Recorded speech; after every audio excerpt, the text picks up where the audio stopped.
Bonjour, nous recevons Fatal Ebodé dans nos studios de Camer TV. Fatal Ebodé, bonjour et bienvenue. Bonjour Landry, merci. Alors Fatal, toi tu es un artiste, slammer, rappeur, chanteur également. Voilà, c'est bien ça?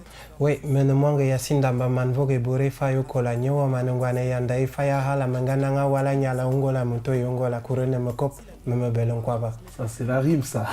C'est l'introduction des... C'est une introduction que j'utilise dans mes spectacles et même dans mon premier album. Oui, je chante également. Je peux faire un truc genre tu croyais que j'allais finir tout seul. L'Afrique a besoin de nous. Oh, chacun doit mettre la main sur la pâte. Autant je peux chanter, autant je peux rapper. Petit frère, écoute-moi, ce que je vais te dire est important. Les grands frères du quoi disent que le pays est gâté. Ils disent ça, mais pourtant, ce sont eux qui gâtent le bled avec des propos toujours insultants. Ils passent leur temps à jouer au jambo. Pourtant, ils sont brillants. Ils veulent te faire fuir, ils veulent te faire nuire. Écoute. Je peux applaudir, me permettre. Ouais, alors, merci. c'est triple stature parce que être rappeur, chanteur et puis slammer en même temps, ça fait quand même de toi quelqu'un de complet, on peut le dire. Complet, non, mais enfin, ça va de soi. Moi, je ne considère pas que je suis aussi complet que ça parce que, du moins dans mon art, dans mon domaine de créativité, j'avais besoin de tous ces domaines-là et je n'ai pas appris ça. C'est des angles de création qui me sont venus tout naturellement parce que j'ai démarré avec le reggae, ensuite j'ai enchaîné avec le rap. Plus tard, j'ai fait la rencontre du slam. Donc c'est tout naturellement que je fais les trois styles de musique. Quoi. Alors si tu es là, c'est parce que tu es un performeur. Et être performeur dans Camer TV, ça veut dire que tu as été choisi parmi ceux qui sont meilleurs. Ça, c'est notre point de vue. Hein. Je suis honoré.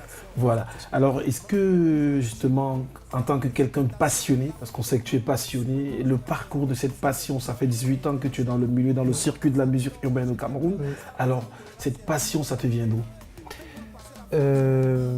En vrai, je sais pas. Je pourrais pas vous dire, ouais, je passais quelque part derrière la maison et j'ai rencontré l'inspiration posée au sol, j'ai Wanda. Ou bien je chante depuis le ventre de ma mère et concernant. Je pense que j'ai grandi dans un quartier populaire où vraiment il fallait être chaud, il fallait exister. Moi j'ai sucé le doigt, je suçais la langue, je parlais avec la langue. C'était très impossible pour moi, c'était difficile pour moi de parler devant les jeunes de mon âge. Donc il fallait faire quelque chose pour se démarquer, il fallait faire quelque chose pour attirer l'attention sur soi. Alors je me suis mis à danser du soukous à l'époque, du raga Murphy, je voulais brancher les petites de mon quad de 12 ans à l'époque. Ça allait très vite, les boîtes de chocolat coûtaient trop cher pour moi, c'était 200 francs, je n'avais pas des sous. Et il fallait trouver un truc, quoi.